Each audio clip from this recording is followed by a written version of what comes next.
Good evening and welcome back. Today we're setting sail across a neat triangle on the map bordered by Miami, Bermuda, and San Juan. This stretch of ocean has gathered perhaps more rumors than any other. We'll look at the famous cases and the ordinary forces that are at work here. Busy sea lanes, fast currents, sudden squalls, and very human error. If there is a mystery, we'll let the facts speak for themselves.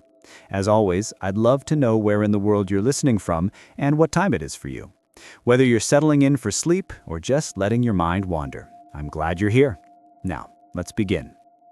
Imagine the western North Atlantic as a large room with three bright pins stuck into a chart. Miami on the Florida Peninsula, Bermuda in the mid-ocean, and San Juan on the island of Puerto Rico. Draw lines between these points and you have the working outline of the Bermuda Triangle. It is not an official place. No authority patrols its boundaries, and you won't find a warning label on navigation charts. It's simply a nickname for a very busy, very changeable patch of sea that happens to be where North America meets the tropics. Depending on how you draw the sides, it covers an area roughly the size of Texas, which means a lot of water and a lot of weather. Each corner brings its own character. Miami opens onto the Florida Strait, a narrow corridor where Atlantic waters squeeze past the Florida Keys toward the Gulf of Mexico. San Juan looks out into the open Atlantic, just beyond the eastern edge of the Greater Antilles. Bermuda is a solitary peak of volcanic rock capped with coral, hundreds of miles from the nearest landmass. In between lie the Bahama Banks, a labyrinth of pale, shallow flats and darker, deep passages that have tested sailors since the time of sail. To the northwest is the Florida Strait. To the east is the wide Atlantic, and in the middle is the edge of a shelf that drops away with startling suddenness. The seafloor here is a patchwork of ledges and abysses, including the Puerto Rico Trench, which plunges more than 5 miles, over 8 kilometers deep. A modern vessel or aircraft, once slipping into that void, can be very difficult to find. If the seafloor is so dramatic, the surface is restive. The Gulf Stream is the main engine of this story. It's a warm current, born in the Caribbean, that rushes through the Florida Strait and turns north along the U.S. coast. In places, it flows at a speed comparable to a car for a swimmer, several knots and more. It is a river in the sea that never sleeps. Any object floating in it, be it a life raft or a board, can be carried far from the scene of an accident in just a few hours. For search and rescue planners, this is critical. A delay of even an hour can turn a small search area into a wide sheet stretched out toward the open Atlantic. Weather is the next key element. This is a meeting place for air masses. In winter, cold fronts slide off the continent and spawn squalls over the warm water. In summer, the subtropical high pressure pumps in the trade winds. Afternoon towers of clouds dump sharp rain and strong gusts. Waterspouts are not uncommon. From June to November, tropical storms and hurricanes pass through these latitudes. Many days hold a postcard serenity, but changes can be rapid, and a clear morning does not guarantee an easy day. For sailors of past centuries, the Bahamas were both a blessing and a curse. The Great Bahama Banks looks like a lagoon, but its shallow sands and coral heads are unforgiving to a heavy keel. Before modern charts, captains navigated by eye. Even in good light, a sudden squall could blind the watch for a few minutes, and a few minutes was all it took. The names on the charts tell their own story. Memory Rock, Gingerbread Ground, the Tongue of the Ocean. The last is a deep canyon running between Andros and New Providence Islands. A long blue trough framed by very shallow banks. It offers a protected route, but pick the wrong cut, and you meet hard limestone. Navigation brings us to another detail people repeat down the generations. Compasses do not point to true north, they point to magnetic north, and the amount of deflection is called declination. The line of zero declination, or the agonic line, has wandered over the centuries. At times, it passed right through this region. If you didn't account for this, especially in the era before electronic systems, your course could be off by degrees that matter on long passages. Add proud cover concealing the sun and stars, a little fatigue, and a strong cross-current, and you can see how an ordinary trip turns into a puzzle. Now let's expand the view above the sea. The sky above the triangle is one of the busiest in the world. Flights link Florida to the Caribbean and South America. Bermuda serves as both a stopover and a destination in its own right. Pilots speak of strong trade winds, of clear air that can turn to mist without warming. In the early years of aviation, radio stations were temperamental and navigation aids were few once you left the coast. A modern cockpit has redundant systems and satellite fixes updated many times a minute. A crew in the late 1940s often had a compass, an airspeed indicator, a watch, and a calculation of their dead reckoning. If your compass grew suspicious and the horizon grew indistinct with rain, you had difficult decisions to make. Beneath all this traffic stretches a floating landscape that has confused even seasoned sailors. Sailors from Europe first reported brown carpets that seemed to form islands in the deep ocean. This is the Sargasso Sea, a slow circular gyre east of the Bahamas, named for the genus of seaweed that drifts on the surface. It's not a silent lake, but it holds wide expanses of sluggish water with long rows of seaweed and clear blue water in between. Eels spawn in its calm central waters before their young drift back to Europe and North America. The Sargasso Sea overlays the eastern side of the triangle and is part of the same great current system as the Gulf Stream. Human usage is the final element that turns geography into risk. On the map, this triangle is a crossroads of commerce. Cargo vessels pass from the Gulf of Mexico and the Panama Canal into the Atlantic. Cruise ships ply between Florida and the Bahamas. Fishing boats work the banks. Airliners and cargo planes trace intersecting lines overhead. With this volume of traffic, a certain number of incidents are statistically inevitable. The sheer volume means that more incidents are recorded here than in remote oceans where few travel, and this can give the region an exaggerated reputation. None of this should strip away our sense of wonder. The Bermuda Triangle has partly captured the imagination because it combines interesting contrasts. Very shallow water sits next to very deep water. A calm morning can turn into chaos by 3 in the afternoon. A sparkling sea can hide a fast river beneath it. Ancient reefs can sink modern steel. Many famous incidents that people remember occurred within these bounds, and it is sensible to understand the setting itself before moving to the stories. When we say triangle, we are really saying a corner of the Atlantic where nature is alive and people are moving in great numbers.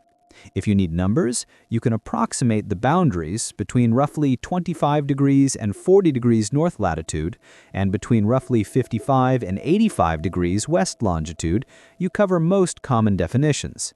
Within those boundaries are the Florida Strait, the Providence Channels, the tongue of the ocean, the deep plain running down to the trench, and the open water leading toward the Sargasso Sea. It is the stage upon which all the tales to come take place. Once you see the stage clearly, many of the props naturally fall into place. Thus, Chapter 1 begins not with a curse, but with a map. A triangle drawn against a backdrop of powerful currents, volatile weather, and complex topography, saturated with ships and planes, and celebrated by 5 centuries of travelers. That's enough to command attention even before a single mystery steps onto the stage. It's the kind of place where stories can be born because the setting is rich and the conditions change hour by hour. In this next part, we'll look at the earliest reports that lent the region a touch of the uncanny and set the tone for generations to come. The first written hints that the waters within our triangle might unsettle even the hardiest mariners come from a journal kept in a cramped cabin in the fall of 1492. Christopher Columbus crossed the West Atlantic that year with a crew that had never been so far from the known world. On September 13th, he noted with confusion that the compass on the Santa Maria no longer aligned with the North Star as expected. The needle was drifting. To us, this is simply a neat demonstration of magnetic declination. But to men who trusted the sky and the compass as their 2 truest guides, it felt as though the world itself had shifted. Several weeks later, on the night of October 11th, Columbus wrote of a distant light that seemed to flicker, rise, and fall near the horizon. Land was sighted the next day. The strange light and the strange needle were details that left a mark on sea lore. Columbus and his men also sailed through mats of floating seaweed so thick that the sea looked like a quilted blanket. This was the northeast edge of what would later be called the Sargasso Sea. The weed is sargassum, a brown algae that allows it to float. Early chroniclers described it as though fields had been laid across the ocean. Yet the sight of vast rafts of living vegetation in the open sea, combined with long periods of weak wind, produced anxious conversation among the crews. 16th century maps and letters mentioned a sea where ships could be trapped and where weed might entangle a keel. This fear was not accurate, but it was vivid, and vivid fears tend to travel farther than cautious corrections. The Sargasso Sea lies east of the Bahamas and north of the Antilles, overlapping the eastern side of our triangle. It is a basin where the great circulation of the North Atlantic gathers the weed into long lines called windrows. The water there is famously pure. Sailors could look down and see a blue closer to violet than green. You might think still water means safety, but for a wooden sailing ship needing wind, the quiet could feel like a trap. Supplies ran out faster when speed dropped. From these slow days sprang talk of dead calms and strange seas. Later eras projected these impressions onto the triangle. Nature worked in more interesting ways. Eels from Europe and North America spawn in the Sargasso Sea. Their young ride the currents back to the rivers. Fish hide beneath the mats of sargassum. Turtles forage there, birds hunt, and whales migrate. There was nothing eerie about it. It is a bustling ecological crossroads that early sailors could not fully see but could sense. In time, practical knowledge softened the tales. Captains learned that the weed lines could mark the boundaries of currents, and current boundaries sometimes pointed to better fishing. If we shift from the open ocean gyre westward toward the island chain, we encounter another source of early legends. Few coasts in the Atlantic can boast more wrecks than the reefs surrounding Bermuda and the shoals that dot the Bahamas. The Spanish called Bermuda the Islands of Devils, a name likely derived from the spooky sounds made by birds and wind in the caves, as well as the way hidden corals mercilessly chewed up the bottoms of passing vessels. In 1609, the flagship Sea Venture from the Virginia Company fleet struck Bermuda's eastern reefs during a hurricane.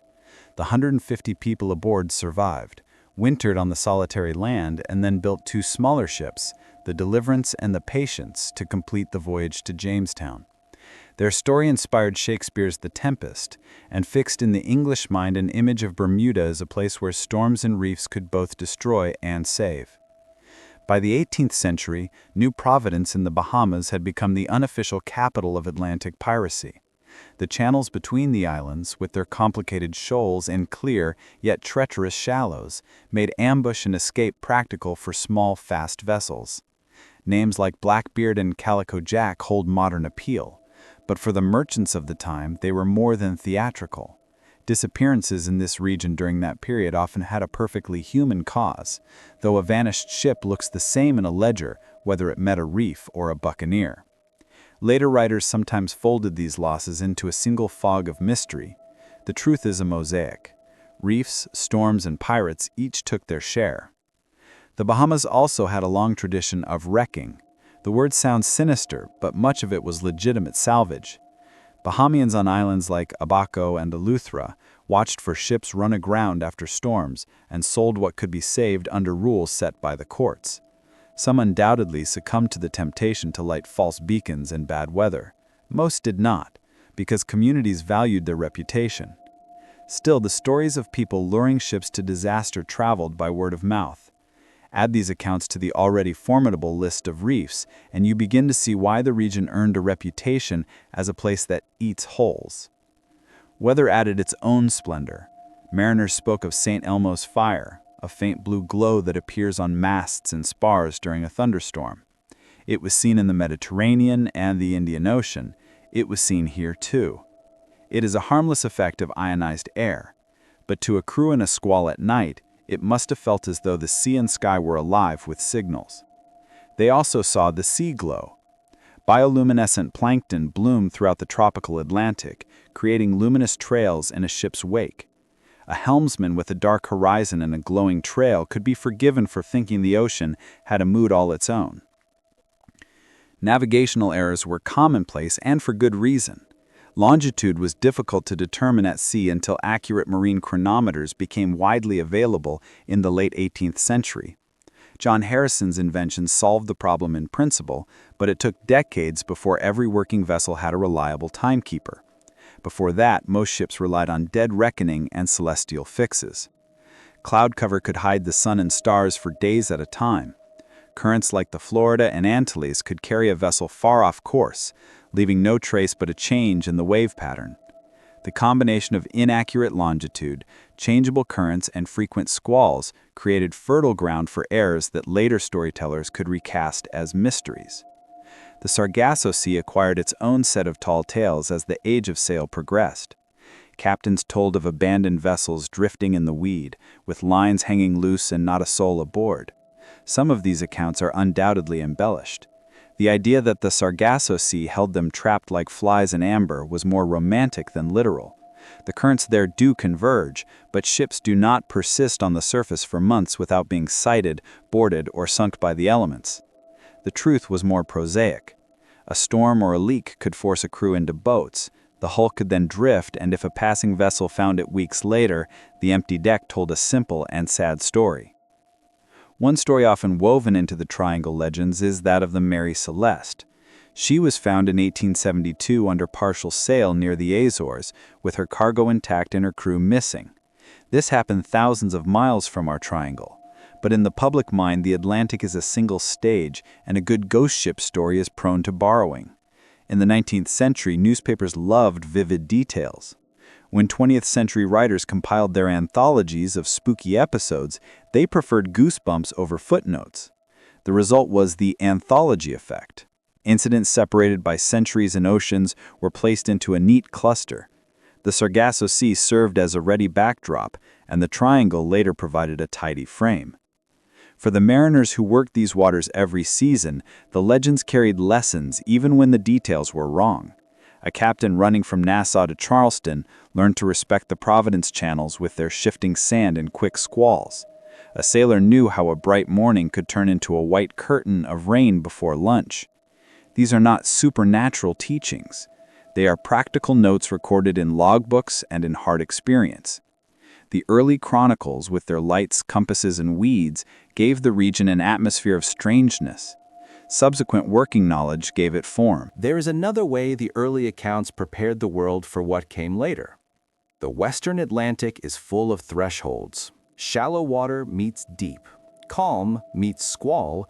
A trade wind meets a frontal wind. This constant crossing of boundaries breeds sights and sounds that are imprinted on memory. A sailor who sees the water in the tongue of the ocean for the first time after weeks of green shoals will remember that impossible blue. An observer who hears the long roar of surf on a dark night and only later learns it was breaking on a reef will not forget the relief or the fear.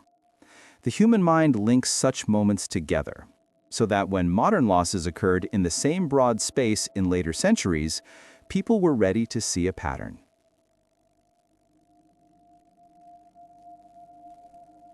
Sail a schooner out of Nassau and head for the Providence channels.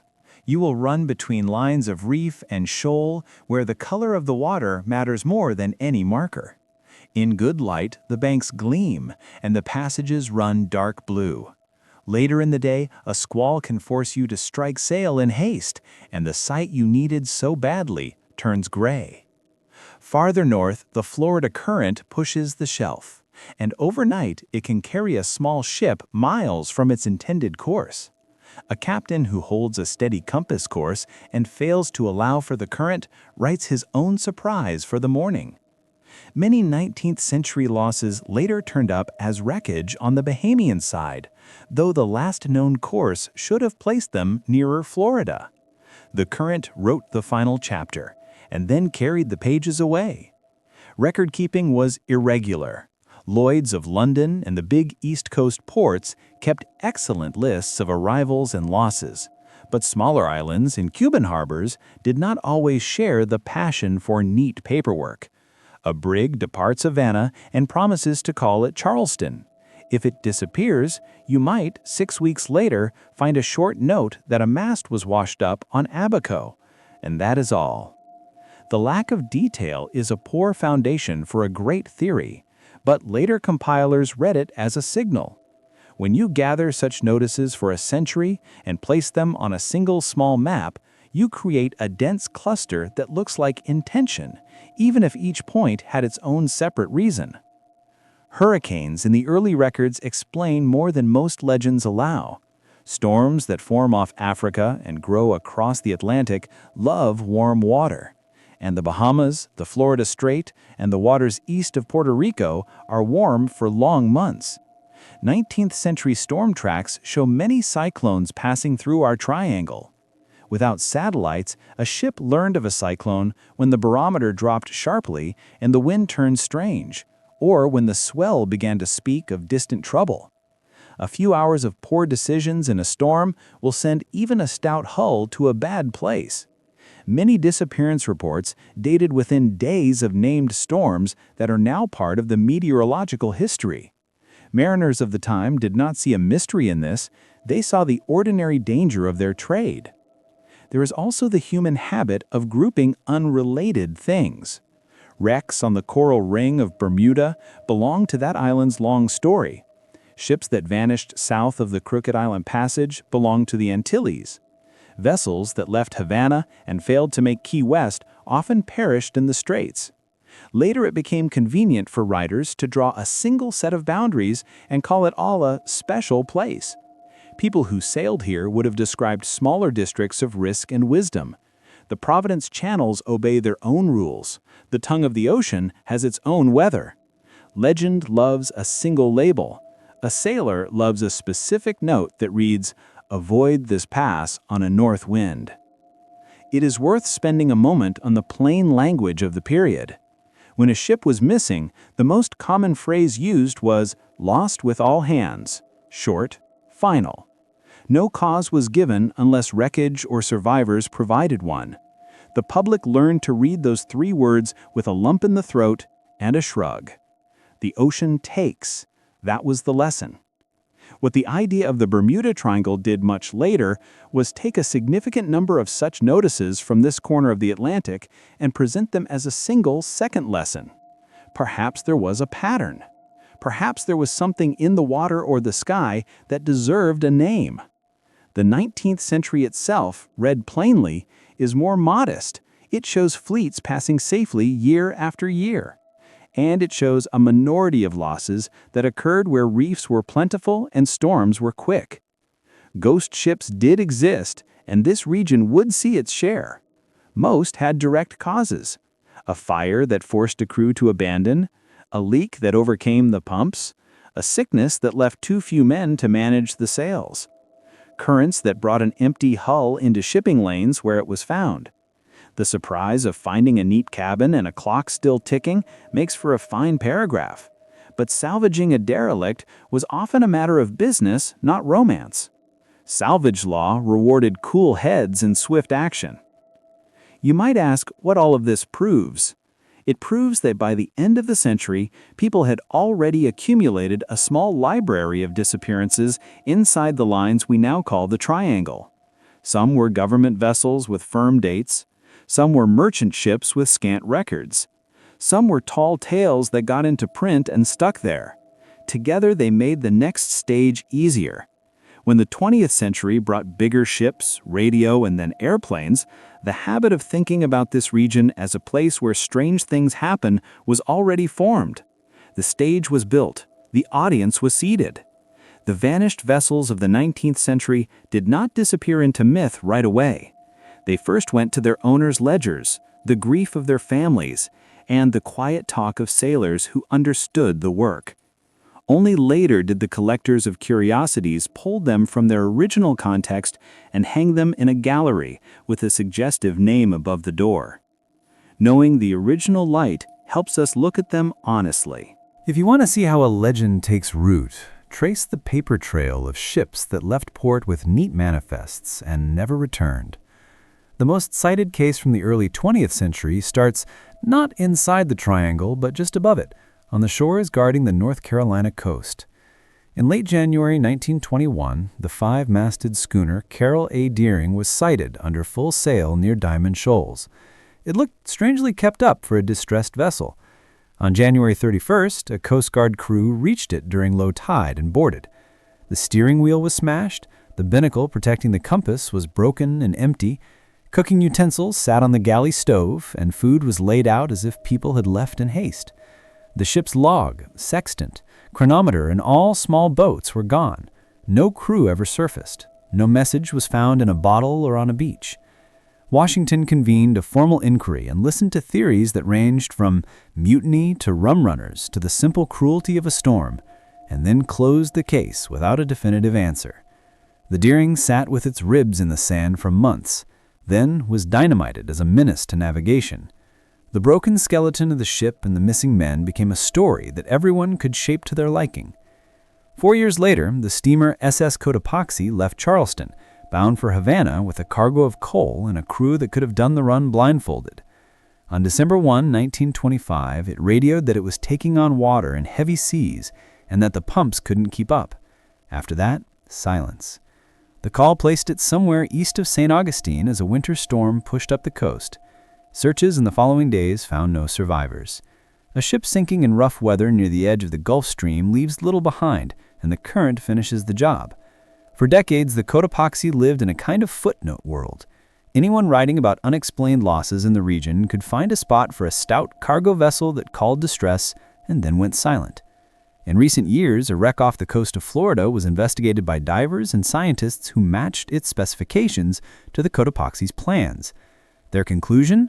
The long unidentified hull was in fact the missing ship, placing the loss exactly where a careful reading of the last radio call suggested. The allure of the mystery gave way to a more mundane truth. A tired hull in bad weather can fail quickly, and the winter sea does not hold wreckage neatly for later inspection. The most sobering entry of all came during wartime, but far from battle. In March 1918, the U.S. Navy collier USS Cyclops left Barbados with manganese ore and its deep holds and 306 people aboard. It was a long steel ship built to carry ore. After leaving port, it sent a routine message that all was well. It never arrived in Baltimore. No distress signal was recorded. No wreckage that could be linked to it washed ashore. The Navy searched meticulously, then was forced to write the stark phrase that families dread: lost with all hands. The whirlpool of rumor was inevitable. German raider, sabotage, sudden structural failure, a squall line that blew in at night and rolled it over before anyone could jettison the oar. In later years, investigators noted that the long open holds and steel frame could be vulnerable if the ship was improperly loaded or if the sea struck it in a certain rhythm. In other words, a possible weakness that a specific swell could find. Without the ship, this is impossible to prove. And so the Cyclops became a puzzle with only careful conjectures instead of pieces. The mystery deepened when two Cyclops sister ships, the Proteus and the Nereus, vanished in late 1941, carrying heavy ore cargoes. Each departed the Caribbean on a northern course, each disappeared during winter weather, and each left no confirmed wreckage to point to. Naval historians suggest both may have broken apart during storms under the strain of their cargo. By then, the Atlantic was a war ocean with U-boats everywhere, which gave some a ready villain. German records after the war held no claim on either vessel. The absence of an enemy left the old suspects: a winter sea, a heavy load that could shift, a hull that could flex one time too many. The mind seeks a single cause that links the three losses, because symmetry is hard to ignore. A more humble reading is that sister ships, operating on similar routes at the same time of year, encountered the same set of stresses, and 3 of them met the same end beyond the reach of rescue. There were other cases in those years. The losses established a baseline, the ordinary toll. The rare cases that leave no trace stand above the line and draw the eye. The idea of the triangle would later rely on this selective vision. A vessel that limps to port with a board torn out doesn't make the legend. The one that doesn't arrive and that leaves no board to inspect does. Geography continued to do its quiet work. The Bahamas and the Florida Strait are the sea's equivalent of an urban interchange. Vessels going from the Gulf to Europe must pass. Vessels from the canal heading to the East Coast must pass. Small boats from Florida make short hops to Bimini and Grand Bahama and sometimes press further into weather they don't understand. A region with this much traffic will naturally have a larger absolute number of accidents than a quiet patch of ocean. What turns those accidents into mysteries is not the number, but the combination of deep water close to shore, fast currents, and rapid weather shifts. A hull that sinks in the Puerto Rico Trench is beyond easy retrieval. A current that flows like a river can erase floating clues between sunup and noon. By the time World War II ended, people watching the sea had already collected a series of unsolved losses that fit within the triangle sketched from Miami to Bermuda to Puerto Rico. That set of stories did not yet have a common name, but it had persistence. When the first dramatic aviation cases arrived, they did not fall into a void. They landed on a platform built from drifting ships, disappearances, and official phrases like cause unknown. The line from a broken compass on a shoal to a radio call that cuts off mid-sentence is straighter than it seems. The scene opens on a clear December afternoon in 1945 at Naval Air Station Fort Lauderdale. The war is over, the air is warm, and the routine of training flights has returned to South Florida. 5 Grumman Avenger torpedo bombers sit on the line, their engines roaring to life with a heavy radial rumble that shakes the ribs. Each carries several hours of fuel, a crew of 2 or 3, and standard peacetime gear. The plan for the day is simple on paper. Fly east to the Bahamian Shoals for practice bombing. Turn north to begin a navigational leg, then turn back west to Florida. It was a standard exercise designed to sharpen basic skills for pilots who had spent the war flying over oceans. The flight leader was Lieutenant Charles Taylor, experienced and confident, with 4 cadet pilots in the other planes. In total, 14 men strapped in, checked their instruments, and lifted into the pale winter sky. The Avengers headed east across the Florida Strait toward the shallow water marked on charts as the training ranges. In the clear air, the sea below changes from the dark blue of the strait to the pale turquoise of the Bahama banks. From the cockpit, that view seems almost painted, a sign that the bottom is rising to meet you, and that scattered coral heads jut up like knuckles. Here, crews dropped practice markers and flew neat patterns while instructors checked intervals, courses, and turns. Nothing about the first leg of the flight hinted at trouble. Weather briefings near noon noted good conditions with a moderate breeze and excellent visibility over most of the route. The sea was up, but not dangerously so. It was not a day anyone would have read a bulletin board looking for warnings. The problem first revealed itself as something very small. A voice on the radio said the leader's compass did not align with what he thought he saw with his eyes. This happens on long overwater flights. A compass can be affected by small faults, a metal tool left near the panel, or just the eccentricity of the instrument. Over land, you fix the mistake quickly. Over the ocean, there are fewer clues. The crews finished the exercise and turned for the second leg, but the leader began to doubt his position. Radio transcripts captured fragments that together compose a simple human story. He believed they were farther south than they should be. If true, the safe choice would be to head north and look for Florida. A controller on the ground, conversely, thought they were east of base and urged them to fly due west. A straight line would have brought them back to the peninsula. The two opinions didn't match, and neither side had a clear picture. The next hour is a tangle of clipped phrases caught in static. The leader said his 2 compasses were both behaving strangely. He said the water below looks wrong. He thought he recognized the outline of islands but couldn't place them on his map. Pilots in other planes asked direct questions. Should we turn west? Do you see land? One responded that his fuel was getting low. The sun was dipping into the haze and taking the last useful shadows with it. Other aircraft in the region reported a few squalls, nothing like a major storm, but enough low cloud and rain to blur the horizon and make a pilot rely more heavily on the needle in front of him. Fort Lauderdale, Miami, and a network of other stations tried to help. Bearings can be taken if a transmitter speaks long enough and steady enough, and the towers urge the flight to transmit continuous signals. This proved hard to coordinate with the chatter and the urge of every cockpit to keep talking. Controllers insisted again on the simple western course, Send them west and they come home. A firm belief held in the lead plane that the group was over the Florida Keys and was therefore at risk of flying into the Gulf of Mexico if they turned west. That conviction, if erroneous, pushed the formation farther out to sea. This is how small decisions lead to large consequences. On a map, it looks obvious after the fact. In a cockpit, with the light failing and the radio tangled, nothing is obvious. The practical limits of the Avenger began to matter. In normal conditions, the plane could stay aloft for about 5 hours. That margin shrinks when a formation wanders, and when pilots climb or descend looking for clear air. The ocean below in the late afternoon can get very rough, and the thought of ditching a heavy aircraft is never far from the mind. A pilot can set it down nicely if the surface is smooth, but a misjudged wave will catch a wing and flip the plane instantly. The crews trained for ditching and carried rafts and markers. They knew any night search would be difficult, even a few miles offshore of a busy coast. Near sunset, the radio transmissions grew thin. One last set of words suggested the leader intended to keep the group together until fuel forced them down. Another voice urged a turn. Controllers heard enough to know the formation was in real peril, and they launched a rescue plan that was large for peacetime standards.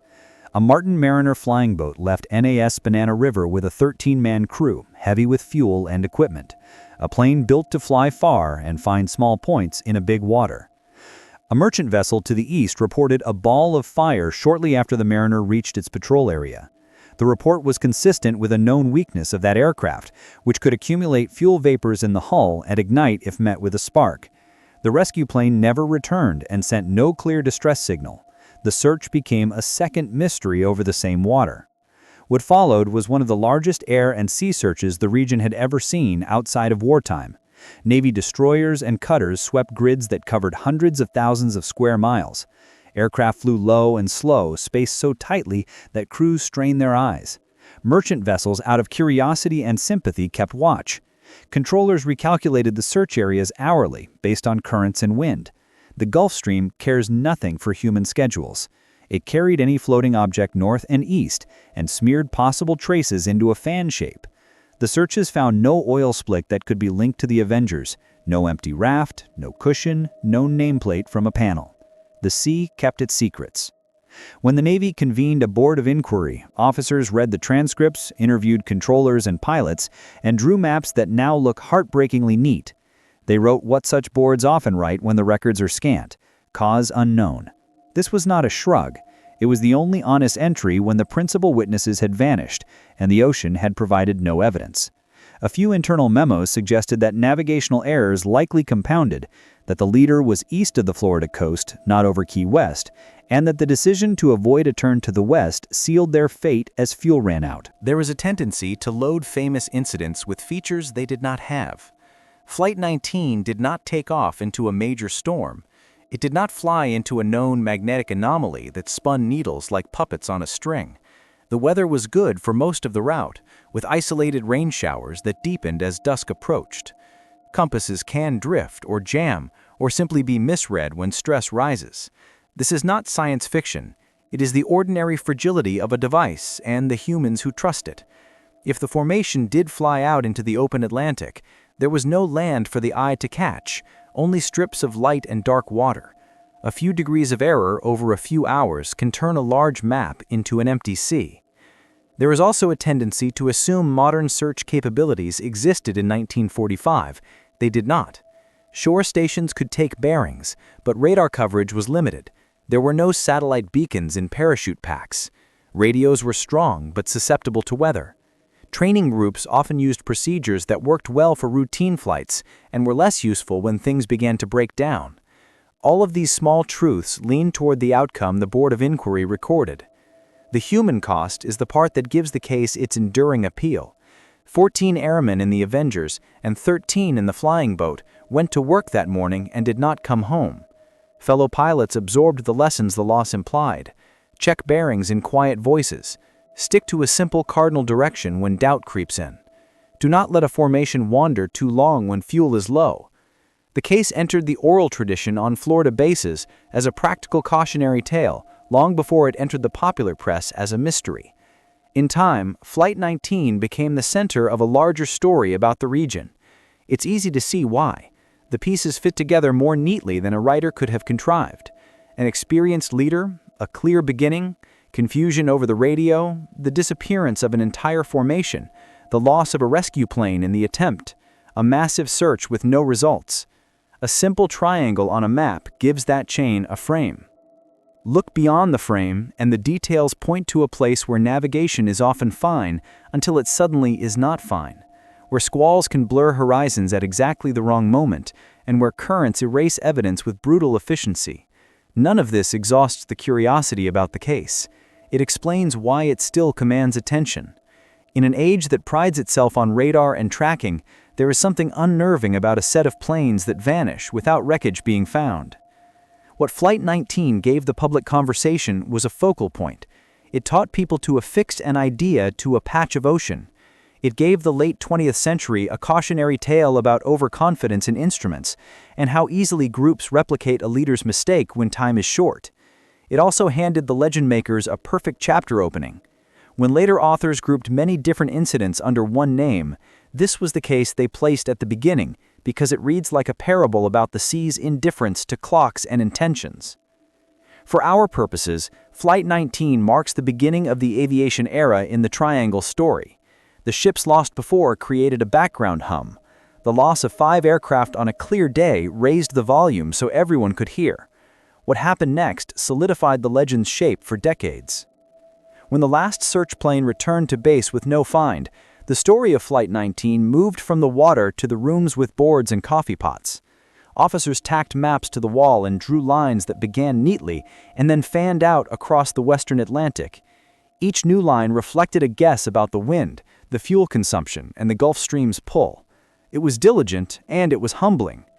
The sea left nothing to guide the conclusion except snatches of radio chatter. The Navy board listened to controllers who tried to take bearings, pilots who shared the same sky, and mechanics who knew how Avengers behaved on long overwater runs. They also studied the habits of the rescue crews. The Martin Mariner that took off from Banana River was heavy with fuel and gear. Men who flew that type were frank about its strengths and its quirks. The plane could patrol for hours, but could also accumulate fuel vapors in its vast hull. And if a spark found them, the result was quick and final. From those hearings came several practical changes. Officers began preaching a simple rule for crews who lost confidence in their location east of Florida: turn west. It's an old truth made into new policy. If you fly west long enough from almost anywhere over the Bahamas, you will meet land. Bases emphasized clearer radio discipline for emergencies. Send a steady signal so shore stations can take a bearing. Keep the conversations short. Synchronize watches before flying and establish checkpoints that reduce the chance that a small doubt grows into a group error. The board did not name a culprit. It wrote the phrase that still frustrates readers who crave a single neat cause: unknown. In the files, behind that word, were notes that sketched possibilities. A leader convinced he was over Key West and not east of Florida. Compasses that diverged just enough to plant doubt. Squalls and haze that sheared the horizon. Student pilots who did what students often do in distress, tried to help by offering headings and ideas, and the conversation got harder to maintain as fuel ran low. In the right light, it reads like a parable of human limits, not an omen about a triangle on a map. The press wrote the story briskly. There was surprise that such a loss could happen in peacetime. There was praise for the scale of the search. There was sympathy for the families. The wilder theories did not come right away. They came later, when distance allowed memory to trade facts for mood. In the immediate aftermath, most people leaned toward the sober view. The ocean is wide, radios fail, and an error in conviction can lead a group far from safety without any malice in the sky. Nevertheless, certain ideas continued to circulate. Even then, people who worked with compasses pointed to the long wander of the agonic line, the place where the needle points to true north. When that line passed close to Florida, an uncorrected course could drift. Experienced navigators knew this, but cadets did not always apply it under stress. Others noted how easily the Gulf Stream could erase floating debris. A life raft on calm water will stay where you left it. A life raft in that current can be 10 miles from its point of origin by the time a patrol plane reaches the scene. To the public, the lack of wreckage felt ominous. To search planners, it felt too ordinary. In the decades that followed, the case was given a second life in print. Writers who loved mysteries copied fragments of radio chatter that were never meant to be read as literature. A comment about whitewater became a pointer to strangeness. The remark about compasses refusing to settle became an indictment of the region, not just a note about one cockpit on one afternoon. The loss of the rescue plane became a narrative turn, not a separate, known, risky type of accident. Some authors claimed the weather was perfectly calm, when in fact, nearby pilots noted rain squalls and heavy chop by late day. None of this was conspiracy. It was storytelling by people who preferred the shiver instead of the footnote. A smaller group went the other way. They analyzed maintenance logs and training schedules and compared them to the weather charts for the day. They noted that the Avengers did not have the long-range navigational aids that were just coming into cockpits. They pointed to earlier incidents in which pilots misidentified the Bahamas as the Florida Keys at low altitude. They interviewed the surviving controllers, who described how difficult it was to hold a steady bearing on a weak and intermittent signal when the frequency was crowded with other traffic. Their picture was less glamorous and more convincing. The facts that so agitated people were ordinary when viewed up close. The most difficult thing was that these facts did not add up to wreckage that could be visited. Every few years, someone reports a find that might end the guessing. More than one Avenger has been found in the waters off South Florida. Some crashed during training flights unrelated to the December loss. Such discoveries led to loud headlines and then sober corrections. The exact path of Flight 19 in its final hour remains an unresolved variable in every search plan. If the group held together and flew a consistent course, the search area is wide in one way. If they scattered as fuel ran out, it is wide in an entirely different kind. The bottom here is not a neat shelf. Channels cut the shoals. Sand shifts over debris. A target that looks promising on sonar in one season can be buried in the next. On the coast, the case gained a practical application. Instructors told their students the story on rainy mornings and drew 2 arrows on a whiteboard. One arrow pointed east with a question mark. The other arrow pointed west and a small palm tree. It was a gentle way of saying that pride in one's fix should not stand in the way of a simple decision when the day starts to end. Rescue teams adopted the habit of running drift models before the landing gear was up, so that if a flight went silent, the best square for the search could be plotted without delay. As the decades passed, Flight 19 became the cornerstone that people turned to when they wanted to prove the region had a personality. It provided a set of elements in a chain that is hard to resist. Military aircraft, a clear beginning, a confusing middle, no end. A rescue that adds victims, a search that finds nothing. When later cases appear on the page next to it, the whole becomes greater than the sum of its parts. For many readers, that is enough to upgrade the geography to the level of a character. For others, it is an invitation to look closely at how ordinary events can look extraordinary when the evidence is missing. The balance between those two views is the heart of the aftermath. Families were left with the memory and no grave. The Navy improved procedures. Writers found a story that sold. Pilots and sailors learned a caution that felt timeless. The public learned a name for a patch of sea that would soon collect more incidents. The next set of losses involved passenger airliners, and the impact on the legend was immediate and long-lasting. The winter after the war brought a new kind of traffic to the open Atlantic. Military crews had gone home, airfields switched to peacetime, and civilian routes stitched the islands and continents together with the confidence that belonged to the new age. Airliners did not yet have the layered safety redundancies we take for granted today. Navigation meant radio fixes, dead reckoning, and a pilot's trained sense of wind and drift. In this environment, 2 Avro Tudor airliners from British South American Airways and 1 Douglas transport on a Caribbean night left 3 stark entries in the history. The first of the British losses was the Star Tiger. It was an Avro Tudor flying west in late January 1948, a leg from the Azores to Bermuda. That stage looks simple on a wall map, but feels anything but simple in the cockpit. Strong headwind over the North Atlantic in winter can turn a neat flight plan into a grind. The crew chose to fly low, around 2,000 feet, to sit beneath the worst of the wind. That choice made sense for fuel economy, but carried its own risks. At that altitude, you were close to the sea surface. Turbulence can be sharp. A small navigational error at night gives little time for correction. The Star Tiger reported position checks en route and sounded calm. It was expected over Bermuda near dawn. It never arrived. What is known comes from the timing of those routine calls and from the weather charts of that night. The wind was stronger than forecast. There were patches of low cloud. Fuel was adequate but not generous. The airframe itself had no known faults. Bermuda radio operators waited for a descent call that never came. When the hour passed, the island organized a search that fanned out in expanding arcs from the expected approach path. Ships lined up along probable currents. Planes flew grid patterns that no crew forgets. Nothing emerged. The Ministry of Civil Aviation later analyzed the crew's choices and the state of the Tudor and issued a finding that was cautious and unsatisfying. No wreckage, no bodies, no evidence of structural failure. The most probable cause, they stated, was a combination of weather and low-altitude navigation that led to the plane hitting the sea before anyone could transmit a distress call. A year later, almost month to month, another Tudor disappeared. The Star Ariel left Bermuda on a clear January morning in 1949, heading for Kingston, Jamaica. The weather was described as excellent. The sea below was calm. The captain was experienced, as were his radio operators. Shortly after takeoff, it sent a routine position check and a request for a frequency change to improve reception.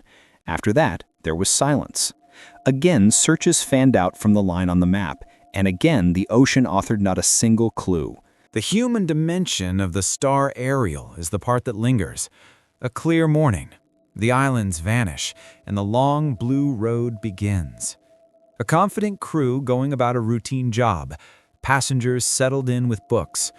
Somewhere south of Bermuda, the line breaks. No storm to blame. No last call to work with. Theories layer because the silence invites them. A fire in the cargo bay. A structural failure. A sudden loss of pressurization. Each is plausible in the abstract and impossible to prove without a single piece of wreckage. Between these two British losses sits a third case that fueled the idea of a region where planes simply vanish. In late December 1948, a Douglas DC-3 was making a commercial flight from San Juan to Miami on a Caribbean night. The DC-3 is a sturdy airframe that built a legend of reliability. Crews trusted it. The picture that night was complicated. The aircraft had shown electrical and radio troubles in the days before the flight. There were records of batteries and generators that suggested the charge was not what it should be. The captain was aware of these details. He reported his position to controllers along the way, asked for a homing assistance as he approached the Florida coast, and then radioed that he was about 50 miles from Miami. After that, there was only static. The weather that night was not severe. There were scattered rain showers and a strong breeze. Witness statements gathered later suggested the plane may have been flying a bit lower than planned, perhaps to get beneath the clouds or find calmer air. If your navigation receiver is suspect, you do what you can with what you have. Pilots of that era were trained to work with a triangle of time, speed, and heading. When winds are stronger than expected, and when the Gulf Stream adds its drift, the triangle can fall apart quickly. The last known position call placed the DC-3 within easy reach of the lights of Miami. If it was not quite where the captain thought it was, fuel reserves could have run to zero, while crews on the ground stared out at a sea that gave no sign. It is tempting to connect these three incidents with a single thread and give it a label. It is more useful to place them in their context. Transoceanic air travel in the late 1940s was safe by the standards of the time, but not yet safe by the standards of our own. Overwater navigation remained vulnerable to small errors that grew large. Radio communication could be intermittent at the edges of coverage. Search efforts in those years were both disciplined and limited.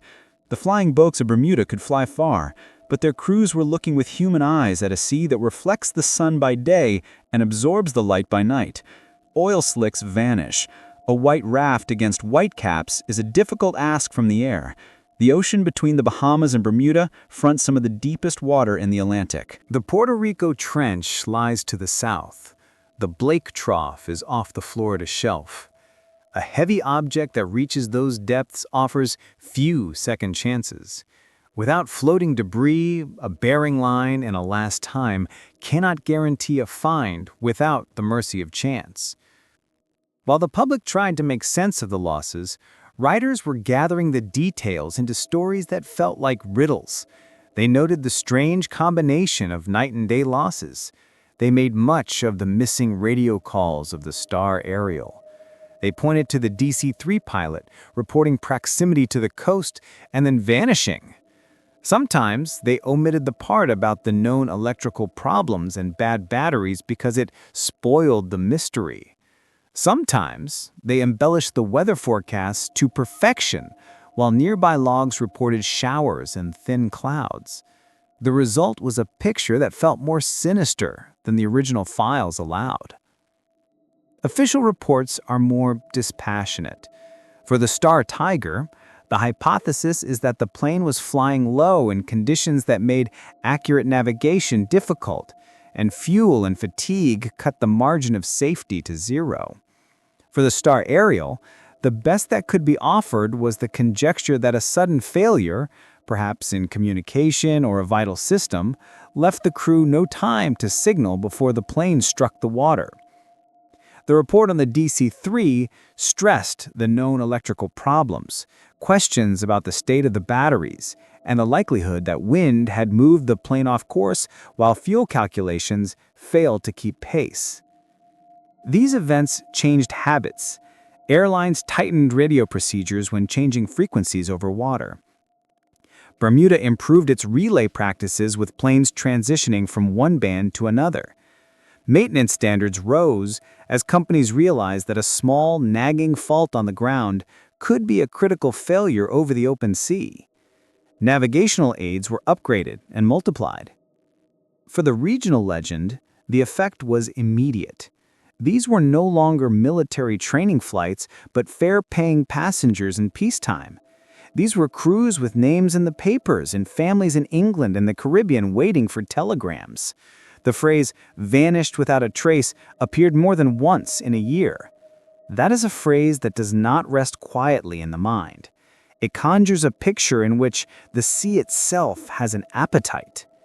For each of these losses, reasonable explanations exist, yet the absence of physical evidence allowed a larger story to form. In living rooms, people drew the triangle on maps and nodded to themselves, as if a geometric problem had been revealed. From the perspective of history told straight, the lesson is kinder and more useful. The late 40s was a tipping point between the heroic early aviation and the layered systems of the modern flight. The crews of the Tudor and the DC-3 flew into that tipping point with courage and skill. And when their luck ran out, the ocean left few clues. Their stories remind us that navigation is a craft, that radios matter more than any new paint on the fuselage, and that 100 miles of blue can be either a corridor or a void, depending on the day. The post-war years filled the sky above the Bahamas and the Florida Strait with all manner of aircraft. Navy patrol planes worked long arcs, military transports ferried people and cargo, and a growing number of private pilots stitched the island hops with the confidence that follows a good weather forecast. Not every incident became famous. Many were losses that made local news and then moved into ship logs. Yet together, they show how easily a routine flight in this region can be altered by small things.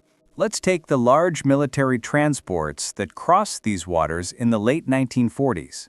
In 1947, a 4-engine C-54 was flying from Bermuda to the mainland when it ran into severe turbulence. The crew reported control issues and went down at sea. Wreckage was found, so this case doesn't haunt the popular books. It sits in the official files as a somber reminder that heavy winter air over the warm current can tear an aircraft apart in ways you drill for, but that still sometimes lead to defeat.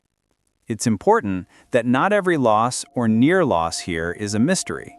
Some are, sadly, straightforward. A gust that loads a wing at the wrong moment.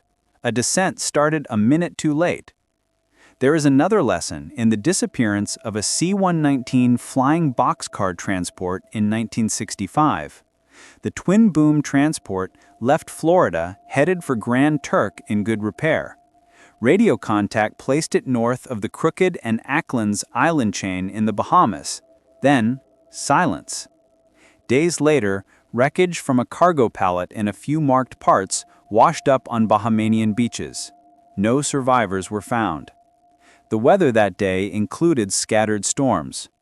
With 2 large radial engines and a high-drag airframe, the flying boxcar demanded caution in turbulence and heavy rain. Investigators could not point to a single cause, but the nature of the wreckage suggested a harsh breakup in flight or a very violent impact. Again, nothing supernatural is needed to account for how such an outcome can come from bad storm cells and bad luck. Small aircraft have their own catalog of dangers in these latitudes. Many private flights in the 50s and 60s used non-directional beacons and low-frequency radio ranges. At night, these signals can fade and skip. A pilot could be listening to a steady tone, believing he was on course, and not realize that an ionospheric wave had shifted the apparent bearing. On a clear day, the Bahamian island chain is a friendly set of stepping stones. At night, or in a rain shower that hides the horizon, they become a chain of dark silhouettes with few lights. There is the problem of illusion. Pilots call it the black hole effect. On a calm night over water with no ground lights ahead and cloud cover above, depth perception compresses. The world becomes a tunnel with no texture. Without disciplined scanning of instruments, a descent can begin unnoticed. The Gulf Stream does not care about any of this. It moves fast and in a line that crosses many approaches. If a pilot misjudges altitude and ditches cleanly, the plane can break apart without leaving much on the surface. Even a cushion or a chart bag becomes weak evidence when a current carries it away at several knots. The radio habits of the time could worsen a bad situation. Crews often changed frequency as they left one control zone and entered another. If that change happened at the moment a problem developed, they could be in a situation where they were calling on one channel while the station listening for them was on the old one. A few minutes of crossed wires in an emergency can be the difference between a bearing to base and a missed chance. The mid-century also saw a string of forced landings and rescues that never made the legend because they ended well. A charter pilot with tourists aboard loses his radio beacon to a thunderstorm and follows the color of the water to the tongue of the ocean. He then picks up a weak bearing from Nassau and arrives with minutes of fuel.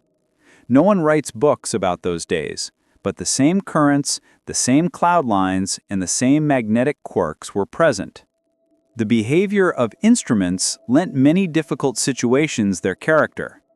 Magnetic declination in this region is no secret, but the line of zero declination has wandered across the western Atlantic. When a pilot fails to correct for the course, the error grows with distance. Automatic direction finders can point faithfully to a lightning strike at night if the pilot is not skeptical. Radio ranges can fade at sunrise and sunset. An experienced pilot shrugs and sets a new mental cross-check. The weather added its own drama without asking permission. In summer, the trade winds build formidable cumulus towers by midday. Over the shoals, they can grow into lines that drop curtains of rain and scatter gusts in all directions. Over the deep water, the same cell can be featureless glare and a lack of landmarks. A small twin-engine plane trying to top the tower finds it higher than expected and runs into heavy rain with a loss of climb speed. A number of cases from the 50s and 60s show how mixed causes can look like a single mystery when recorded on a list. A Navy training plane disappears near Andros during a night bombing run. Later investigation shows the plane likely flew into the sea on a shallow dive after the load on the student became excessive. A private twin-engine plane vanishes between Bimini and Miami after a late departure and a storm line that built faster than the forecast. Wreckage washes ashore a day later. And that ends the story. All of this does not mean that people invented the difficulties. It suggests that the stage here is busy, the signals are subtle, and the consequences of a small error can be fast. When popular writers later compiled a register of events to prove the peculiar nature of the sea between Miami, Bermuda, and Puerto Rico, they drew from a large pool where both mundane causes and rare outcomes swam. The cases that left no trace naturally floated to the top. The ones that left pieces and causes sank to the bottom. From a distance, it's easy to see only the cream. By the early 1960s, the Triangle's reputation had a proper stage and a paying audience. Ships still crossed the sea in vast numbers, and planes still drew straight lines in the sky. But now every strange case merited more attention than it did a generation earlier. Two stories from that decade still stand at the head of any list. One is the loss of a large tanker that left the Gulf Coast with molten sulfur and never reached Virginia. The other was the bizarre vanishing of a small pleasure craft barely a mile off Miami in full view of the city lights. The tanker was named SS Marine Sulphur Queen. It began life as a T2 hull, a common wartime workhorse, and was later refitted to carry hot liquid sulfur. The conversion required long heated tanks and heavy insulation that kept the cargo at about the temperature of a baker's oven. It left Beaumont, Texas, in early February 1963, was deeply laden, and pointed its nose across the Gulf into the Florida Strait. A routine radio message off the lower Florida Keys placed it on course and on schedule. After that, there was silence. It did not arrive in Norfolk. The Coast Guard began a search that reached Cape Canaveral and, days later, found scattered objects that could be tied to the ship: life jackets, a name board, raft remnants, and deck plugs. No hull, no men. The investigation that followed was thorough. Inspectors studied the conversion design and the maintenance records. The picture that emerged was not of a cursed sea, but of a vessel with a history of structural stress that was being operated under high loads. The T2 hull had known cracking problems. The conversion to carry hot sulfur put new demands on a steel frame built for different work. Reports mentioned leaks, corrosion in the tank area, and multiple cycles of heating and cooling that can fatigue metal over years. The Coast Guard eventually wrote that the vessel was likely unsuited for the service in which she was engaged, and that a structural failure at sea could account for the sudden end, leaving little large wreckage in the swift current. It was not a very satisfying conclusion for the newspapers, but it was a convincing one for people who know how ships age. The second case is the one many Floridians still tell to visitors. On the evening of December 22, 1967, a small cabin cruiser, the Witchcraft, left the Miami marina for a short cruise to view the Christmas lights along the shore. 2 men were aboard. The night was calm. Somewhere near the buoy off Government Cut, barely a mile from the beach, the skipper radioed the Coast Guard that the boat may have hit something and asked for a tow. He was not in distress. He was going to leave his anchor light on. A cutter set out for the location. The run was so short it could be traced with one finger on the map. 19 minutes later, the crew arrived and found open water. No hull, no crew, no flares. For the next few days, planes and boats scoured hundreds of square miles of ocean. Nothing was found. The strangeness of that gap is what keeps the story alive. 1 mile is within sight of hotel balconies and beach chairs. The Coast Guard response was swift. The weather was merciful. Yet in the time it takes to brew coffee, the scene had erased itself. Investigators considered the boat's design and the state of the currents. They knew that even on a calm night, the Florida current can tug at an anchor chain as if a hand is pulling it. They made no firm conclusion because there was nothing firm to anchor to. The case closed with the familiar economy of words: missing, presumed lost. That decade held other entries that set the mood. A freighter disappears south of the Bahamas, and it is later discovered to have had a history of corrosion and a fatigued crew. A small charter plane bound for Nassau fails to report position and is found on a reef with everyone safe, a neat rescue that never makes the book. A Navy plane hits a squall vine and limps to base with torn skin. Each event is ordinary in isolation. Read together on one page, they begin to sound like a choir. As incidents continue to occur, a cement freighter left Fort Lauderdale for Puerto Rico in the spring of 1973 and went silent near the old Bahama Channel. Searchers found a life preserver days later and nothing more. The area had strong squalls that day. Cement can set quickly when water enters it, turning a long cargo hold into a single heavy stone. The physics of it are simple, if harsh. The case sits in the same box as the marine sulfur queen. Heavy cargo, structural stress, sudden failure without a bright memorial on the surface. This pattern has repeated into the current century, though modern cases tend to be smaller and more solitary. In late 2020, a small open boat that left Bimini for Florida with 20 people aboard failed to arrive. The distance seems negligible on a map. It's a tough crossing for a low freeboard vessel when the wind is against the current. The sea keeps secrets like that easily in winter. A sharp squall, a weight shift, a gunwale underwater for one moment, and then the water takes over. To the families on shore, the absence of wreckage seems eerie. To the people who work these waters, the absence feels tragically normal.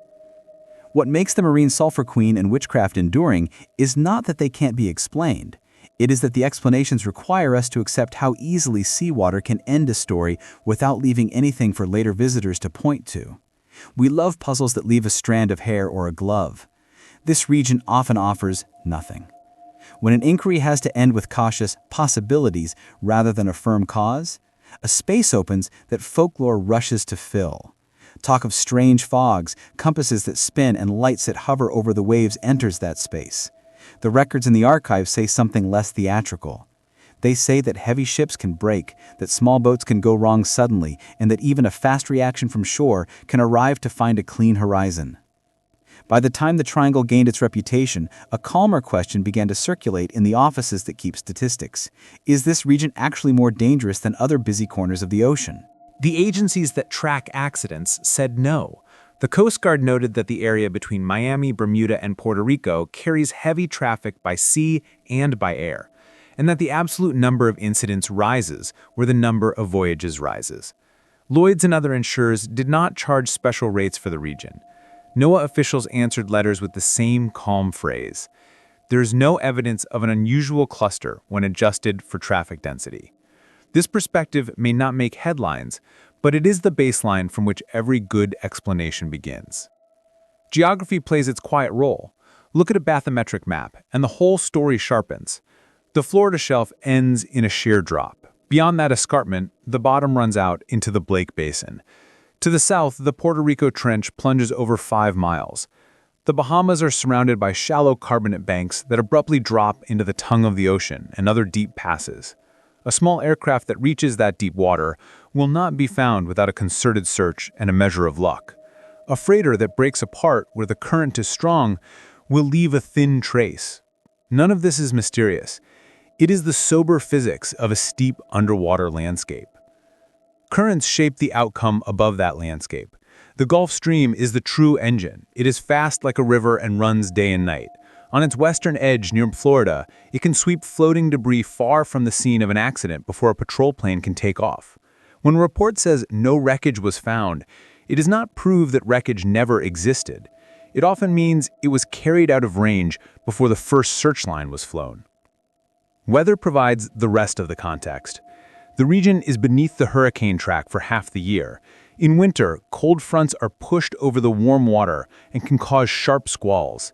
In summer, convection builds into tall towers early in the afternoon. Waterspouts are not rare. Microbursts and squall lines can complicate the final miles of a visual approach to an island airfield. None of this is exotic.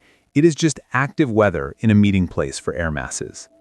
Place long overwater flights and intensely used sea lanes beneath that sky, and you have the ingredients for both incidents and empty search results. There is a smaller, more persistent topic that deserves a clear paragraph: compasses. The Western Atlantic has a long history of sailor talk about drifting needles. The truth is not mysterious. Compasses point to magnetic north, not true north. The difference between the two is called declination. The line of zero declination, or agonic line, has wandered over centuries and at times passed near Florida. Navigators have long known to apply a correction. In the days before electronic aids, a fatigued crew that failed to apply the correction could hold a course that looked right, but arrive at a very wrong place. It is not the planet failing. It is a working problem multiplied by distance and weather that hides the sun. The folklore way of saying this is that compasses go crazy in the triangle. The practical way is that people sometimes forgot to apply a known correction under stress. Other scientific ideas have been advanced that have more novelty than proof. Methane hydrates buried beneath the seafloor could theoretically release gas in large bubbles that reduce water density and cause a hull to sink. The phenomenon is real in places where hydrates lie close to the surface. However, no clear link has been established between a specific loss in the triangle and a measured gas release. It remains a thought to file under rare phenomenon, not a general explanation. Rogue waves are another. They are now well documented. These are steep, powerful waves that can exceed the surrounding sea state by a startling amount and have damaged ships in many oceans. The interaction of strong currents with opposing winds is one way such waves form. The western edge of the Gulf Stream gives you that setting often enough to take the idea seriously. A large, flat-sided vessel that meets such a wave at the wrong angle can take a blow that no stability table likes. The human factor runs through all the records as a constant thread. Cargoes that can shift or liquefy require careful loading and ballasting. The ore carriers lost in the early 40s were operating at their limits in winter seas. The marine Sulphur Queen was carrying a heavy, hot load in a refitted hull with known metal fatigue issues. Small boats leave Bimini or Miami with just enough fuel for the trip in good weather and then try to outrun a squall line. Private pilots in the 50s and 60s flew on non-directional beacons that fade at night and dead reckoning that requires more judgment than most people use on their first overwater flight. A story that begins with a romantic question mark often ends with one of these simple truths. Technology has changed the balance. The late 1970s brought emergency beacons that talk to satellites. GPS removed the mystery from the question, "Where am I?" Weather satellites created a map of cloud cover a controller could read in real time. In the cockpit, black boxes and improved training turned instinct into procedure. On the sea, radar and AIS allow ships to see each other. The triangle has not calmed down. We have simply gotten better at finding the way and finding the answers in retrospect. The number of unsolved cases has shrunk as the tools have improved. Many famous stories lose weight when you check the original reports. Some famous disappearances occurred outside the boundaries of the triangle, as most often drawn. Some cases that are said to have left no wreckage actually gave wreckage that was recorded and then forgotten by later authors. Stories that are said to have happened in perfect weather turn out to have happened during a sudden weather deterioration. This is how folklore behaves. It grows where records are sparse and where storytellers favor clean lines over messy footnotes. There's also a bias in how we remember. Incidents that leave survivors carry their own corrections. Pilots and sailors explain what went wrong. Investigators publish detailed reports. These episodes drop off the list of mysteries. Those that leave no voices remain open to interpretation. In time, dates and distances can be smoothed and overlaid on a map with a neat triangle sketched in. The human mind prefers patterns to noise. Once the idea of the triangle took root, it became a frame into which many unrelated events could be placed. None of this is meant to diminish the losses. A radio that fades and a horizon that turns gray will concern any crew. The cases that stump us do so because the evidence is scant, not because the sea holds a special curse. If you step back, the most interesting part of the triangle story is not the sea. It is us. We created a name that tied together a set of places that share currents, weather, and traffic. We selected a few vivid cases and allowed them to represent the whole. We preserved the ones with the least evidence and let go of the ones with clear causes because one group feeds wonder and the other requires homework. Before a place can become a legend, it needs a tag you can speak over a cup of coffee. For years, the disappearances in the Western Atlantic were just that, scattered incidents with dates and coordinates. In the early 1950s, a few writers began to gather the threads and give the public a sense that these events had a common address. The name that stuck came a little later, But the stage was set by noisy newsrooms, pulp magazines, and a reading public newly interested in mysteries that lay just off the coast. In September 1950, a Miami reporter named Jones wrote a short piece that did a simple but powerful thing. He listed a few ships and planes lost near Florida and the Bahamas, and asked if there was a pattern. There was no fever in his tone. He sounded like a man who noticed that a cluster of unanswered questions seemed to live in the same neighborhood. 2 years later, Fate magazine took a harder line. In 1952, it ran an article by writer George X. Sand, who sketched a loose triangle with Miami in one corner, Bermuda in another, and Puerto Rico in the third. Inside those lines, he placed a handful of disappearances and allowed himself to wonder aloud if ordinary explanations were sufficient. The tone was speculative, which suited the magazine, and the effect was memorable. Here was a neat shape on a map that gathered a messy set of stories and made them feel like a single mystery. The early 60s added fuel from another direction. In December 1962, American Legion magazine published a dramatic feature on the loss of Flight 19. The author took the dry transcript of the radio traffic and turned it into a narrative of men fighting confusion over an empty sea. He used the dialogue in a way that made the controllers sound like characters in a play. For many civilians, this was the first time the missing Avengers felt like people they could imagine. The name everyone remembers arrived in February 1964 in the pages of Argosy magazine. Vincent Gaddis wrote an article titled The Deadly Bermuda Triangle, and with that headline, he gave the thing a name. He did more than coin a phrase. He gathered cases from naval archives and old newspapers, sketched the now familiar three-point shape from Florida to Bermuda to Puerto Rico, and stated directly that something strange lived there. He had a talent for tone. He matched facts with a storyteller's rhythm. He made the map feel ominous without shouting about it. The phrase Bermuda Triangle stuck like a good brand name. It sounded nautical, precise, and slightly sinister. Gaddis followed up a year later with a book that placed the triangle in a larger cabinet of marine curiosities. He pointed to the Cyclops and Flight 19. He sketched the straight-edged maps and suggested readers imagine vessels reaching those edges and being unable to cross. By the end of the decade, other writers were taking up the theme. John Wallace Spencer released a book devoted solely to the subject and made the triangle a star rather than a chapter. The broader culture was prepared for this. The late 50s and early 60s were the era of flying saucers and lights in the sky. A public that had grown up on wartime news was now looking for wonders. A triangle of water where sturdy vessels and modern planes disappeared without neat, clean answers satisfied that appetite. You could imagine the causes were exotic, or you could imagine the sea was simply ruthless. Either way, the stories were hard to put down. There were sober voices, but they moved more slowly. The Coast Guard in Miami kept a form letter for curious readers that explained currents, storms, and statistics. Lloyd's of London pointed out that insurance rates for vessels did not change on one side of an imaginary line.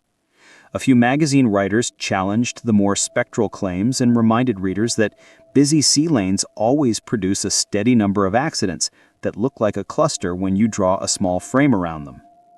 These cautions did not have the stickiness of the new name. What made the birth of the label so effective was its simplicity. It did not try to name a force or solve a riddle. It gave a boundary, a set of cases, and a question.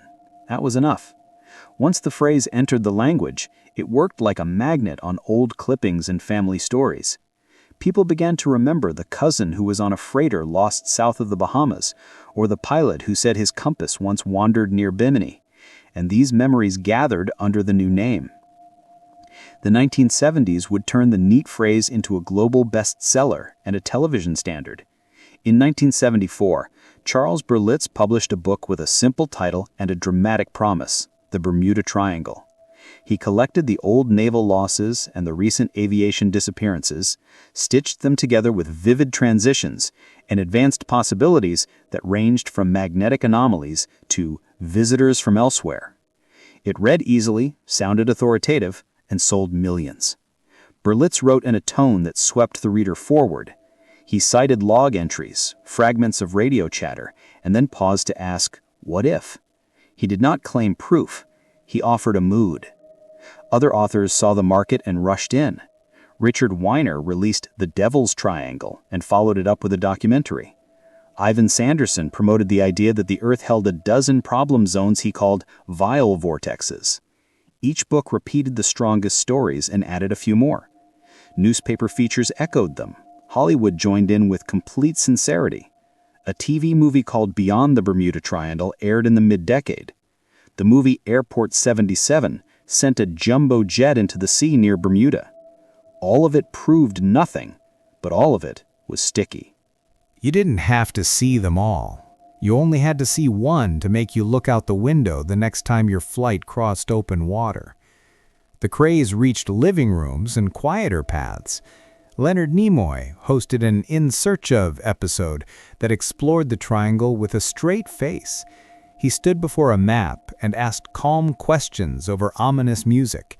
In reenactments, cockpit crews squinted at compasses and fishermen pointed at whitecaps. Facts were mixed with suggestion, but the result was effective. Teachers reported students asking if compasses really failed there and if ships could be swallowed whole without a trace. Encyclopedias that never paid attention to the triangle suddenly began publishing short, carefully worded entries. Toys and games followed. Milton Bradley marketed a board game where a plastic storm cloud prowled the sea and swallowed small freighter pieces. A crisp lesson in currents, delivered with cheerful malice. Puzzle books printed triangle-shaped mazes with tiny vessels trapped inside. Local institutions reacted in their own way. Museums near Fort Lauderdale curated exhibits on Flight 19 with careful captions and a touch of theatricality. The Coast Guard in Miami kept stacks of fact sheets ready for reporters. Pilots based in the islands learned to answer the triangle question with a shrug and a small lecture on weather and navigation. Insurance agents did not change their rates, a fact that quietly contradicted the headlines but rarely made it into the final paragraph of the story. The decade gave the legend new furniture. Artists drew maps with arrows that curved like question marks. Paperback covers showed broken columns on the seafloor and green lights beneath the waves. Magazine spreads depicted the seafloor as a set of traps, with troughs like open mouths and shoals like teeth. The images were inaccurate in detail, but true in spirit. They implied a landscape with character, and people remember landscapes with character. It is worth remembering how broad the audience became. The triangle was now a topic that grandmothers and teenagers could discuss over the kitchen table. The effect was cumulative. The more often a person encountered the triangle, the more fixed it felt. By the end of the decade, tour operators in Bermuda were selling triangle cruises and t-shirts, and Berlitz's book sat on a library shelf that never gathered dust. The objections were there, mostly in fine print. Skeptical articles reminded readers that storms and currents are good at concealing evidence and that the supposed pattern looks less startling if one compares the triangle to other busy seas. Sailors wrote letters explaining how log entries were misread, but the correction never catches up to the story that fascinates. The 70s belonged to the fascination. In the end, what the decade accomplished was simple. It took a handful of genuine losses and wrapped them in a narrative that was hard to resist. Once the triangle had a name, it didn't take long for the imagination to move in with a suitcase full of ideas. Some were old sailors' yarns in new clothing. Others were clever scientific words repurposed to carry a hint of magic. The sea between Miami, Bermuda, and Puerto Rico became a stage for acts that could turn a quiet evening into a spirited conversation. You could choose guests from the sky, lost empires beneath the waves, time gone slightly mad, or a planet with secret energy lines that misbehaved in 12 unlucky zones. Most of these theories were sparse on evidence and rich on personality. The idea of extraterrestrial interference is the easiest to summarize. Strange lights are reported in many parts of the world. Some were sighted over water. A few authors bundled this together and suggested that planes or ships were being collected by someone from elsewhere. As an explanation, it offers nothing that can be tested. Yet the idea took hold in the public mind because it satisfies a simple hunger. Big questions deserve big answers. If a bomber and a rescue plane can vanish on the same day, perhaps it is because a giant hand reached down. When you look back at the logbooks and weather charts, the hand becomes a band of haze and a series of poor decisions, which is less satisfying at a party. Atlantis brought its own chorus. For the 1970s reader, the sunken city felt newly possible. Divers near Bimini found a neat line of stone blocks in 1968, and photos entered the popular books with captions urging reverence. Geologists who knew Bahamian beach rock explained that wave action naturally breaks and arranges limestone into neat rows along ancient shorelines. The more you know about a place, the less it needs to be explained. A cousin of Atlantis is the idea of energy vortices or Earth grid nodes. The argument was that the planet has a set of powerful hotspots where magnetism or gravity shifts sideways a bit, and one of them sits beneath the western Atlantic. The problem is that the magnetism we measure there behaves much as it does everywhere else, save for the normal declination every navigator learns to correct. The map of alleged vortices is neat in a way nature seldom is, which is a clue that the hand holding the pencil cares more about symmetry than data. Time warps and dimensional portals also had their moment. Here the story goes, a vessel enters a fog or a ring of clouds. Instruments spin, and when it exits, hours are missing or distance collapses. Pilots have reported genuine strangeness, static that makes needles jump, temperature inversions that refract radar and radio in odd ways. All of these are not doorways to other eras. They are reminders that the atmosphere is a busy place. Now let's go to the other side of the table, where the people with clipboards and tide tables live. They don't ask, what if, they ask, which island? The first tool they grab is the most boring one in the room, statistics. If the triangle were truly exceptional, the claims people make about it would be reflected in the accident rates. But they aren't. When you adjust the raw numbers for traffic, they do not look out of the ordinary. This is the least romantic finding of all. Geography offers the next set of answers. The seafloor drops away sharply off Florida into the Blake Basin. To the south, the Puerto Rico Trench plunges sharply to depths that swallow all hope of easy retrieval. Couple that depth with a current that moves like a river, and you have a built-in focus of disappearance that requires no wizard. Wreckage is there, and then it is not. On the Bahama banks, the problem is the reverse. Vast, shallow shoals and coral heads punish any lapse in vigilance. You can spring a hull in water that looks like a swimming pool. Many of the most persistent mysteries begin with that pair of facts. The bottom is very deep in one place and very shallow in another. The current takes what floats and the reefs take what doesn't. Weather provides the third pillar. In winter, cold fronts slide off the continent and meet the warm water. That marriage produces energetic squalls and strong wind lines. In summer, the trade winds pump up cloud towers that then collapse in gusts and curtains of rain. Waterspouts walk the open water. Microbursts descend from the anvils of clouds and send sharp winds along the surface. None of this is exotic. It is simply active weather at an air mass meeting point. Place long overwater flights and heavily used sea lanes beneath that sky, and you have the ingredients for both incidents and empty search results. Roque waves are now part of the standard toolkit of ocean knowledge. They are steep, powerful walls that can double the height of the prevailing swell and often come from an unexpected angle. A strong current helps this, making the waves steeper. The western edge of the Gulf Stream is a laboratory where wind and current sometimes run against each other with enthusiasm. A freighter or a small freighter that meets one at the wrong moment can take a hit that no stability table likes. The cargo itself matters more than thriller readers tend to acknowledge. Bulk loads can become treacherous if the loading is sloppy or if water enters where it shouldn't. Ore, grain, and powdered minerals can move as a mass inside a long haul. The tanker that carried molten sulfur was a converted vessel with known metal fatigue problems. The sea is hard on long metal objects. In the air, the list of practical causes is just as reliable. Fatigue is powerful. A crew that fights a headwind for hours at low altitude is more likely to miss a small change in drift. Early radios were temperamental, and early navigation aids required patience in interpretation. A weak signal at the edge of coverage could be misread, and a frequency change at the wrong moment could leave two sides calling for each other. At night, over water, the world outside the window can lose all texture. Pilots call it the black hole. Without disciplined instrument scanning, a descent can begin unnoticed and end the argument before a controller can vector a beam. The cases where the last words report a location close to land and then go silent are exactly the cases you would expect from a flight plan that ran thin at the end.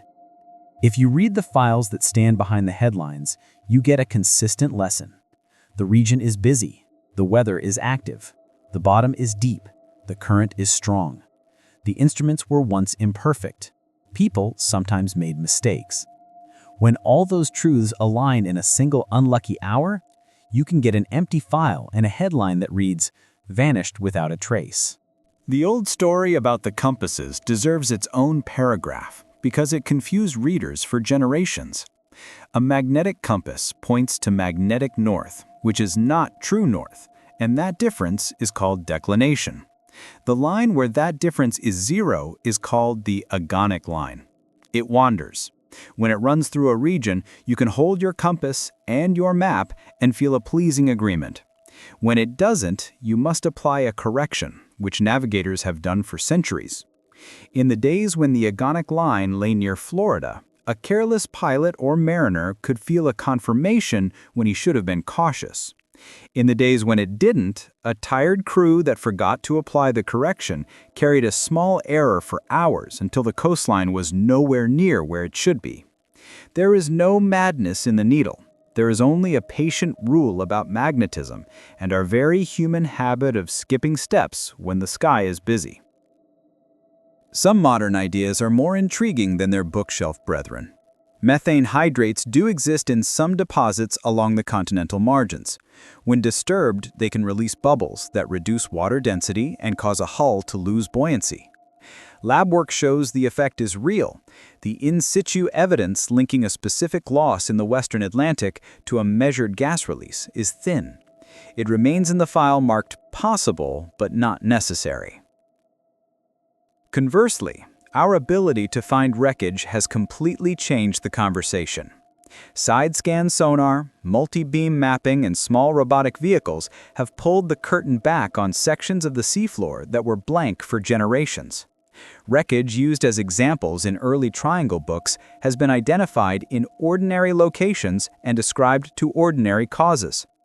The most compelling tool is still the ledger. The agencies that collect data do not see a deadly square on the map. They see a busy corridor with weather. When someone claims a special danger, the experts ask how many ships and planes passed without incident. The answer is millions. They ask how many of the loud cases happened with clear warnings that didn't make it into the third edition of a paperback book. The answer is many. They ask if the triangle line was drawn first and the dots placed inside later. The answer is the line was very often added last. Psychology ties the package together. People love patterns. We also remember the striking loss and forget the humdrum salvage. Survivorship bias pushes the solved cases out of the mystery book and leaves behind the ones that have no wreckage and no voice. Confirmation bias makes the news desk watch a region that already has a name and an eager audience. The amplification of repetition makes weak claims sound reliable after the fifth retelling. None of this is sinister. It is how the human mind deals with a noisy world.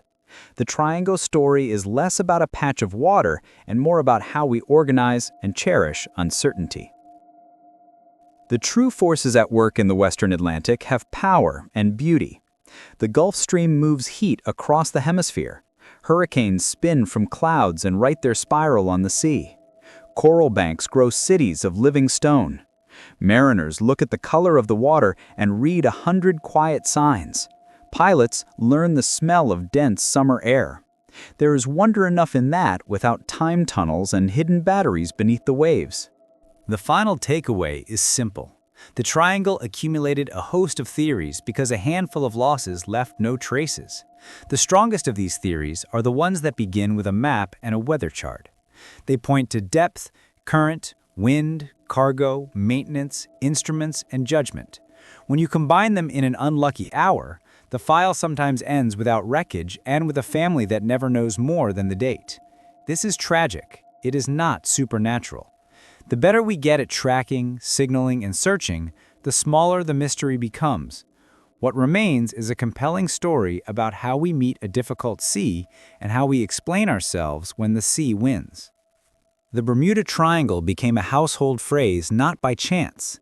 It moved from Coast Guard reports and sea registers into the living room because storytellers of all kinds found that it worked on the page, the screen, and even the board laid on a kitchen table.